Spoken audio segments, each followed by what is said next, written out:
पदकमलं श्रीगुरून् वैष्णवांश्च श्रीरूपं साग्रजातं सहगण रघुनाथान्वितं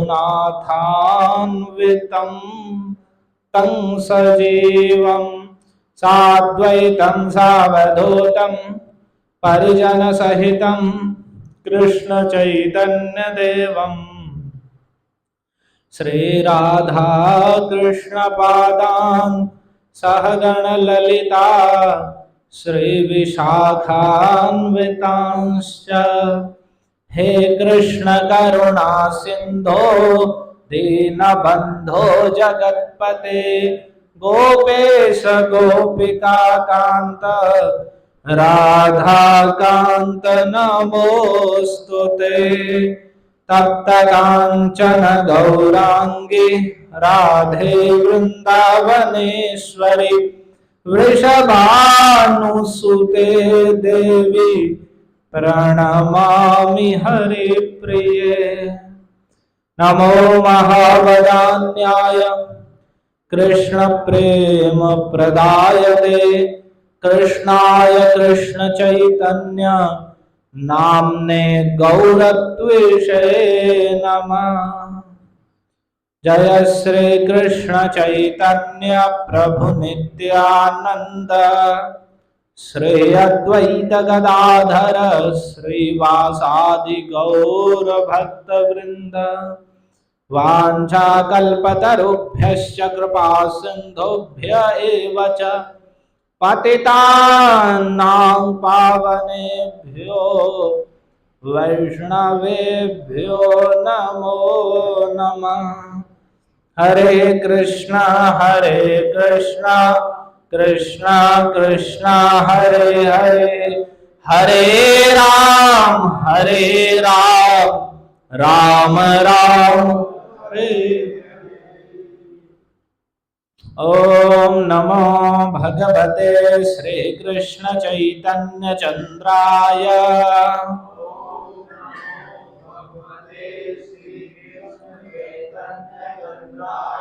ओम नमो भगवते श्री कृष्ण चैतन्य चंद्राय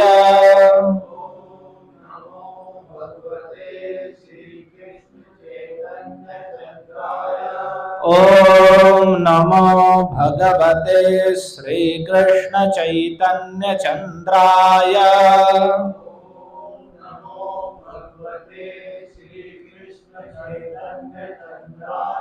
नमो भक्ति विनोदाय सच्चिदानंद नामिने गौर शक्ति स्वरूपाय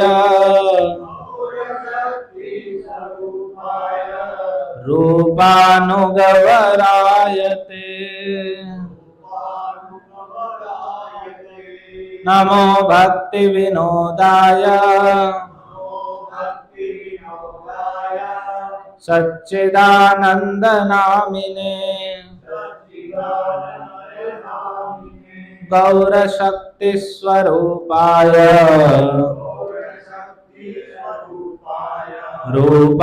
रूपानुगवरायते।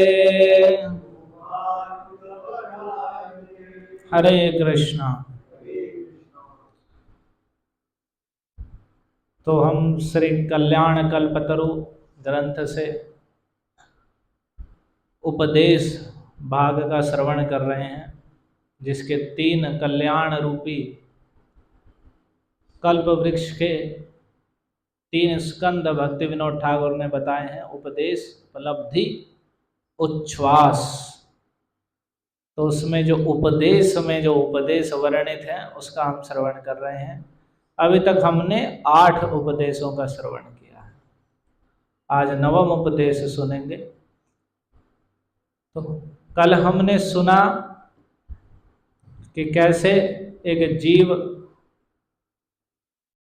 पहले तो या तो जड़ में अवस्थित होकर जड़ संसार के अलावा कुछ नहीं देखता है, फिर कुछ आगे बढ़ा तो बहुत देवी देवांतर पूज के अनेक कामनाओं की पूर्ति में लग जाता है। नहीं तो कभी योग साधना की ओर दौड़ने लगता है मन, तो कभी ब्रह्म भावना की ओर कि मैं ही ब्रह्म हो जाऊं। कल हमने सुना कि वास्तव में ब्रह्म भगवान का जो चिन्मय धाम है, वैकुंठ गोलोक वृंदावन, उसका जो प्रकाश है, दिव्य प्रभा है, वह ब्रह्म है और वह भगवान का धाम पर ब्रह्म है। इसलिए भगवद गीता में भी भगवान ने कहा है, ब्रह्मणो ही प्रतिष्ठा हम अमृतस्याव्ययस्य च शाश्वतस्य च धर्मस्य सुखस्यैकांतिकस्य च। करे ब्रह्म की प्रतिष्ठा में हूँ, यानी जो ब्रह्म है, निर्विशेष ज्योतिर्मय ब्रह्म है, उसका आश्रय मैं हूँ। वो भगवान को आश्रय करके रहता है। भगवान ब्रह्म से नहीं आते, ब्रह्म भगवान की ही अंग कांति है। और ब्रह्म लय को प्राप्त करना जीव के लिए कल्याणकारी नहीं है, और ना ही जीव कभी भी ब्रह्म हो सकता है। वह क्षुद्र है और भगवान अनंत है। तो हे मायाबद्ध जीव,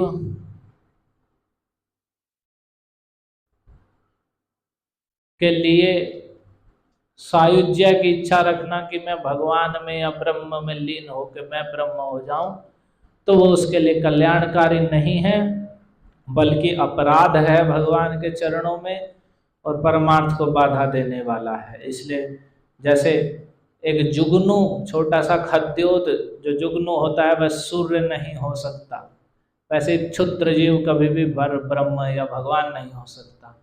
तो ऐसी भावना करने से कि मैं ब्रह्म हो जाऊं, तो वह ब्रह्म नहीं हो सकता है। जीव सदा भगवान से नित्य भिन्न है और भगवान का नित्य सेवक है, और भगवान की तटस्थ शक्ति जीव शक्ति का प्रकाश है। तो इसलिए ब्रह्म को छोड़ पर ब्रह्म स्वरूप जो भगवान का चिन्मय वृंदावन धाम है, उसकी ओर आकर्षित हो। क्षुद्र रस को छोड़ करके जो उच्च उन्नत रस है, उन्नत उज्ज्वल भक्ति का रस है, उसकी ओर आकर्षित हो। कृष्णाकृष्ट आकर्ष, कृष्ण के प्रति आकृष्ट होकर, ये जीव के लिए सर्वोत्तम कल्याणकारी है।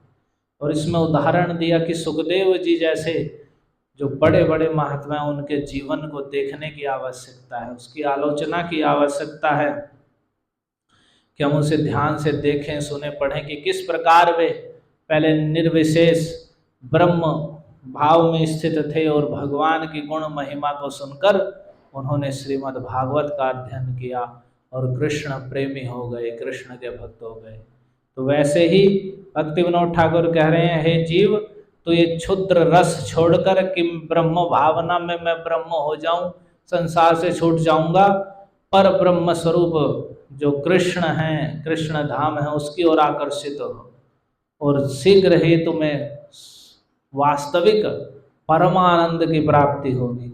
और सुखदेव जी जैसे महात्माओं के सुजीवन की आलोचना करो और देखो कि किस प्रकार से उन्होंने भी उस क्षुद्र रस को छोड़कर उन्नत कृष्ण कीर्तन, कृष्ण के अपराकृत नाम रूप गुण लीला के रस का आस्वादन किया है। ये विनोद, भक्ति विनोद ठाकुर विनोद धरी छे पाए। कैसे प्रार्थना करें, मैं तुम्हारे पैर पकड़ के कहता हूँ कि तुम ये ब्रह्म भावना को छोड़कर कृष्ण सेवा की भावना को विकसित करो।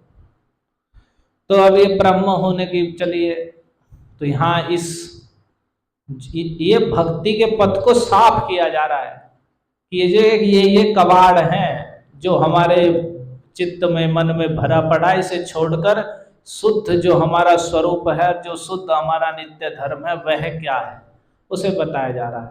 और उसमें क्या क्या बाधा होती है, और हमें क्या क्या चीजें हैं जो संसार में फंसा के ही रखती हैं। तो आज सबको समझ में आने वाला बड़ा बढ़िया प्रसंग है, जिसमें कह रहे हैं कि ये तो ब्रह्म भावना आदि तो हो गई, और क्या चीजें होती हैं कि हमें भौतिक योग्यता, संसारिक वर्ण का, जाति का, धन का, रूप का, पद का, प्रतिष्ठा, इन सब चीजों का अभिमान हो जाता है, जिसके कारण फिर हम भक्ति में उन्नति नहीं कर पाते। उसी अभिमान में जो कि अनित्य है, सदा नहीं है, वो उसमें ही पड़े रहते हैं। तो उसमें वर्ण अभिमान को लेकर आज कह रहे हैं कि मन रे के न आर वर्ण अभिमान। अरे मन, तुम क्यों वर्ण का अभिमान कर रहे हो? केन आर वर्ण अभिमान, किस कारण, किस लिए तुम व्यर्थ ही ये वर्ण का अभिमान कर रहे हो कि मैं तो श्रेष्ठ वर्ण का हूं।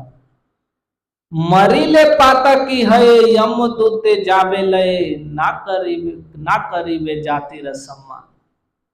जब तुम मर पातकी होकर, अगर तुम वर्ण के अभिमान में मैं श्रेष्ठ जाति का हूं, इस अभिमान में और तुम हो और पाप पूर्ण कर्मों में लगे हुए हो, तो जब तुम पापी होकर पाप कर्मों को करके, पाप कर्म, पाप का एक नाम होता है पातक, पात का अर्थ है गिरना, जो गिराने वाला है, अधपतन कराने वाला है जीव का और उसे नीचे गिरा देने वाला है, उसे पातक कहते हैं।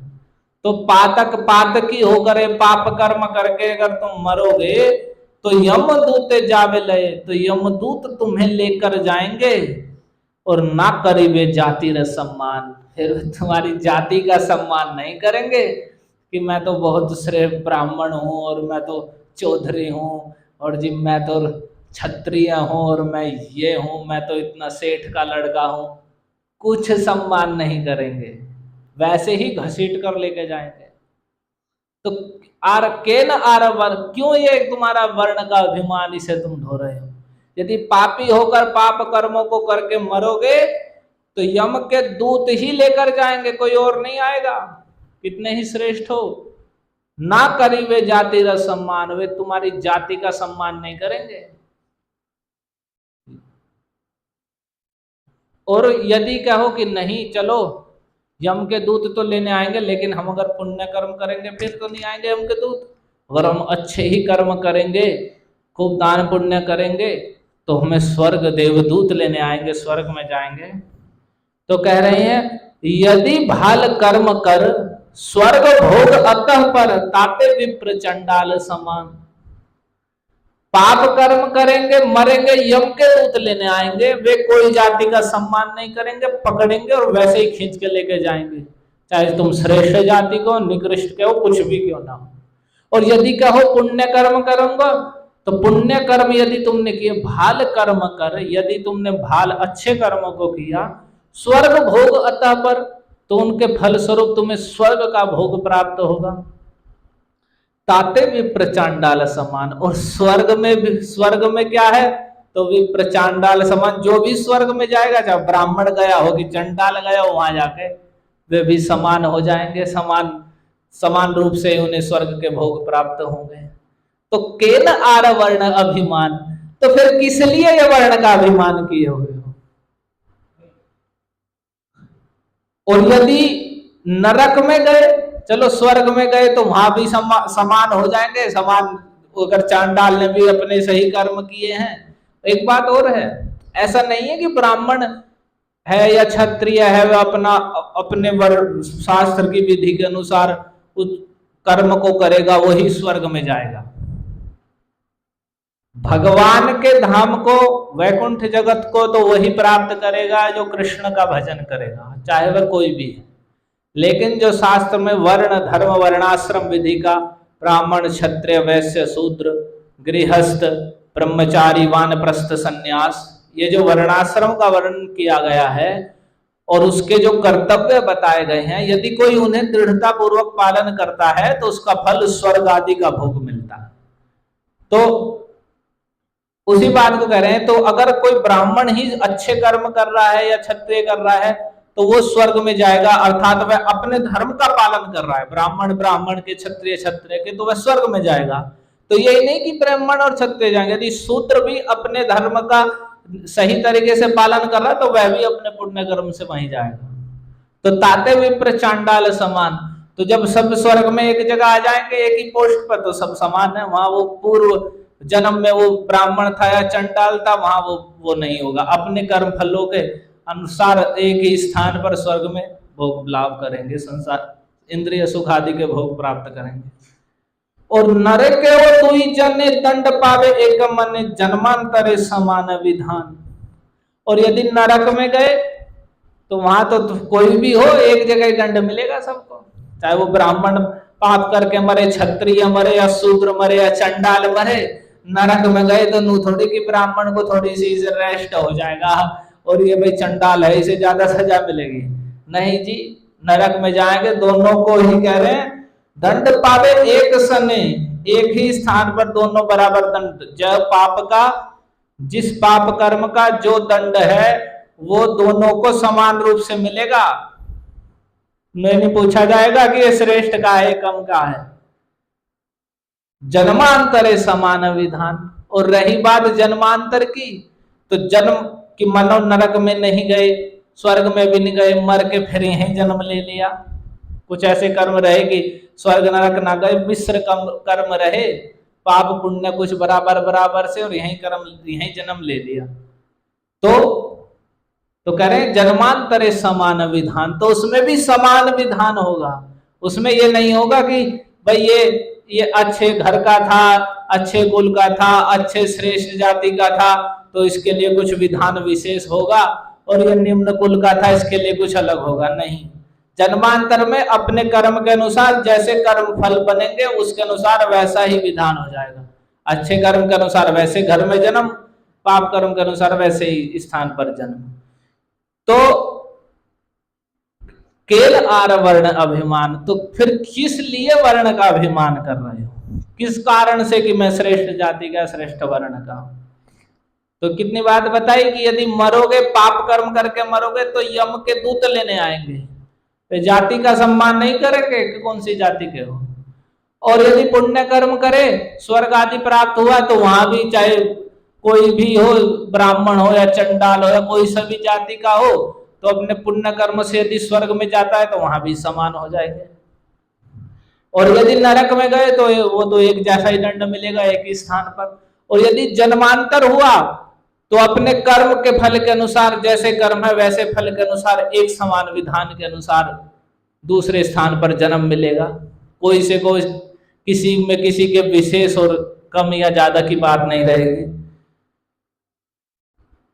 तो कह रहे हैं तबे के न अभिमान लय तुच्छ वर्ण मान मरण अवधि जारमान। तो इसलिए अब तुम बताओ क्यों तुच्छ वर्ण का मान लेकर कि तुम जो अतिशय तुच्छ है, मैं श्रेष्ठ जाति का हूं और मैं श्रेष्ठ वर्ण का हूं, इस मान को लेकर जो तुच्छ है इसका क्यों अभिमान में पड़े हुए हो।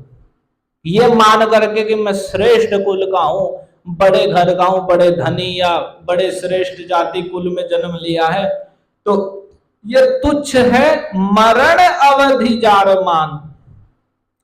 और इसका परिमाण केवल मरने तक है, मरना इसकी सीमा है। यानी जो वर्ण का हम या जाति का अभिमान कर रहे हैं कब तक है, जब तक मृत्यु नहीं हुई। मृत्यु के बाद नहीं है कि उसी जाति में जन्म लेगा। सभी लोग जितने भी हैं जीव, सभी श्रेष्ठ जाति में भी जन्म ले लिए, निकृष्ट में भी, कुत्ते सुअर गधे सब बन लिए। तो वास्तव में यदि कोई भी चाहे किसी भी जाति का हो, वो एक जाति का अभिमान करके दूसरे से चिढ़ रहा है तो निपट मूर्ख ही है। क्यों?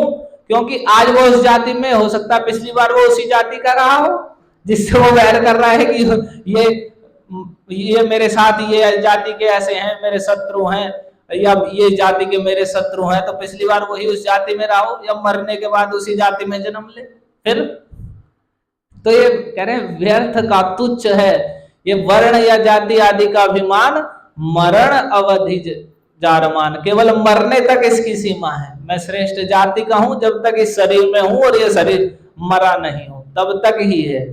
तो इस अभिमान को इतना बढ़ा लेना कि परमार्थ की भी चेष्टा छोड़ देना, बस इसी अभिमान में रहना, मैं श्रेष्ठ जाति का हूं, तो इससे कोई भी लाभ नहीं होगा, कोई भी उन्नति नहीं होगी। क्योंकि मरने के बाद समान विधान होगा। स्वर्ग में जाओगे तो समान, नरक में तो आएंगे यम के दूत लेने, तो वे ये नहीं पूछेंगे कौन सी जाति के हो, ऐसे ही ठाके ऐसे ही खींच के घसीट के लेके जाएंगे। तो फिर उच्च वर्ण पद धरी वर्णांतरे घृणा करी नरके ते ना कर संधान। अगर तुम्हें कुछ पुण्य कर्म के फलस्वरूप उच्च वर्ण, उच्च जाति में जन्म मिला है, तो अन्य दूसरे वर्ण या जाति के प्रति घृणा मत करो। जो अभी बात आई थी कि हम जो सोचते हैं कि हम उस जाति से घृणा करें, उससे घृणा करें, या मैं इस जाति का हूं इसमें ही अभिमान कर लूं, तो हो सकता है कि मैं ही पहले इस जाति की निंदा करता हूं या कुछ भी करता हूं, कर्म फल के स्वरूप यही जन्म पाया हूं। तो एक जाति में या किसी भी वर्ण का अभिमान लेकर के उच्च का, निम्न का, और अन्य वर्णांतर दूसरे वर्ण या जाति से, ब्राह्मण है तो क्षत्रिय से, वैश्य से, या शूद्र से, या शूद्र है तो ब्राह्मण से, क्षत्रिय से, वैश्य है तो दूसरे वर्ण से घृणा करना, नरक ते ना कर संधान, इसके द्वारा नरक का संधान मत करो। यदि तुम ऐसे घृणा करोगे अन्य के प्रति, अपने उच्च वर्ण आदि का अभिमान करके, तो केवल नरक की ही प्राप्ति होगी। उसे निकृष्ट मानोगे या उसे अपना शत्रु या कुछ भी मानोगे। तो ऐसा कार्य करके, क्योंकि द्वेष करना या ईर्ष्या करना, जलना, ये सब नरक की ओर ले जाने वाले हैं। काम, क्रोधस तथा लोभस, ये 3 नरक के द्वार हैं, भगवत गीता में बताए हैं भगवान ने। काम, क्रोध और लोभ। और उन्होंने कहा है तस्मादेतत् त्रयम् त्यजेत, जो इसलिए नरक में नहीं जाना चाहता इन तीनों को त्याग दे। और जब इन्हें त्याग कर वो आचरत्यात्मनश्रेयस ततो याति पराम गतिम, जब इन तीनों चीजों को त्याग करके वो अपने श्रेय, अपने कल्याण का आचरण करता है, अर्थात मेरा भजन करता है, भगवद गीता में भगवान कहते हैं ततो याति पराम गतिम, तब वह परागति को प्राप्त होता है। यानी यदि हम काम और क्रोध और लोभ को नहीं छोड़ते हैं और भजन कर रहे हैं, तो हम मुक्त नहीं होने जा रहे हैं, भगवान को प्राप्त करने नहीं जा रहे हैं। ये तो नरक के द्वार है। तो इन्हें छोड़कर, इन नरक के त्रिभिर इन द्वारों को छोड़ करके जो अपने श्रेय, अपने कल्याण का आचरण करता है, वह परागति को प्राप्त होता है। तो इसलिए एक वर्ण का अभिमान करके और दूसरे वर्णांतर से घृणा करके नरक जाने का संधान, नरक का संधान नहीं करना चाहिए। फिर आगे कहते हैं सामाजिक मान लय थाक भाई विप्र है, वैष्णवे न कर अपमान। और जैसा कि समाज में सम्मान है, अब तो वैसा नहीं रहा है, लेकिन अब से कुछ समय पहले ही ब्राह्मण होने मात्र से, जन्म लेने मात्र से विशेष सम्मान होता था कि भाई ब्राह्मण कुल में जन्म लिया है। तो उसमें जो कुछ दुष्ट प्रकृति के लोग होते थे, तो वे उसी मान में अन्य सब के प्रति घृणा करते थे। या कोई भक्त भी हो गया किसी निम्न कुल में, तो उसकी भी निंदा करते थे। तो उसी बात को कह रहे हैं सामाजिक मान लय थाक भाई विप्र है, वैष्णवे ना कर अपमान।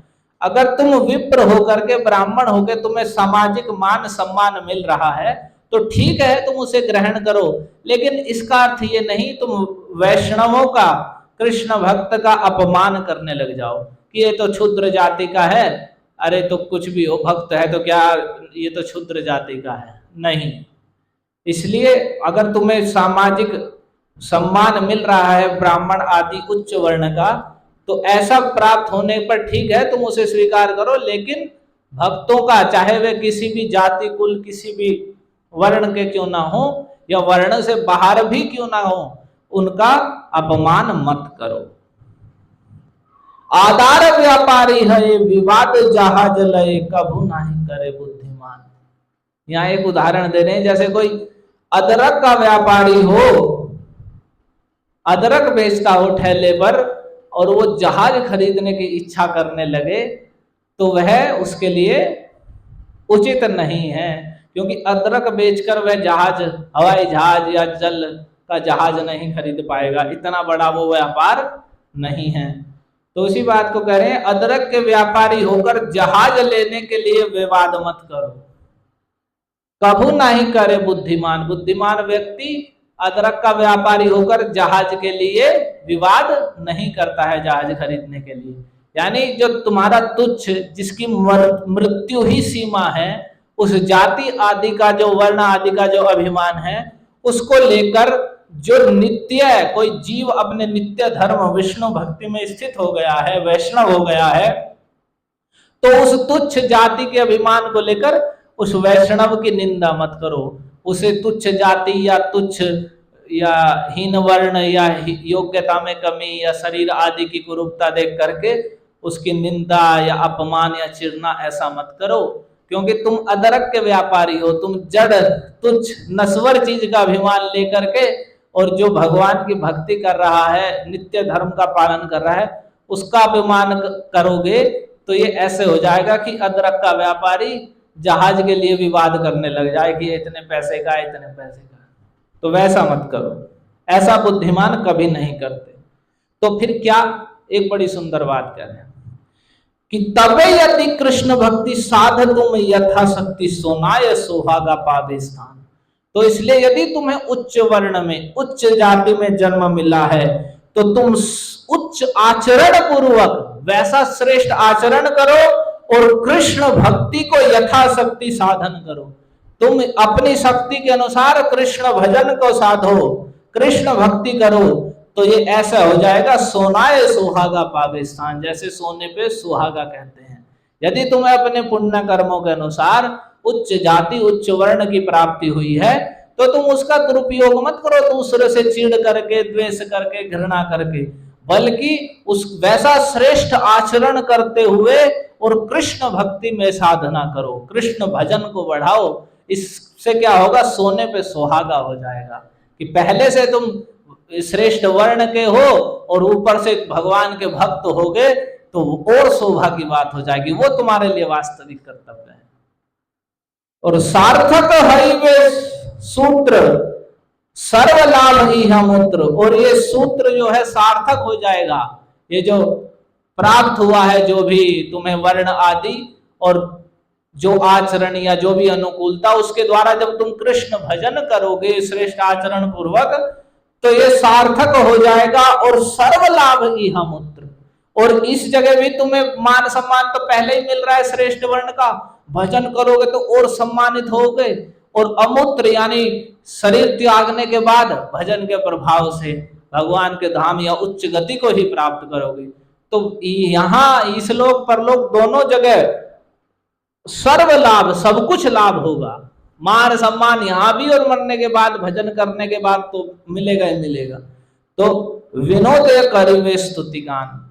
और जब तुम इस प्रकार से उच्च वर्ण आदि का अभिमान करके अन्य वर्ण आदि से घृणा आदि न कर कर, बल्कि श्रेष्ठ आचरण पूर्वक कृष्ण भक्ति की साधना करोगे, तो तुम्हारा ये जन्म लेना, ये सब कुछ सार्थक हो जाएगा। इस लोक में, परलोक में सब जगह सम्मान मिलेगा, सब कुछ लाभ होगा। और विनोद करिवे स्तुति गान, और ये भक्ति विनोद तुम्हारी स्तुति का गान करेंगे कि देखो वो किस प्रकार से श्रेष्ठ कुल में जन्म लेकर श्रेष्ठ आचरण करके कृष्ण भजन करके कृष्ण को प्राप्त किया है।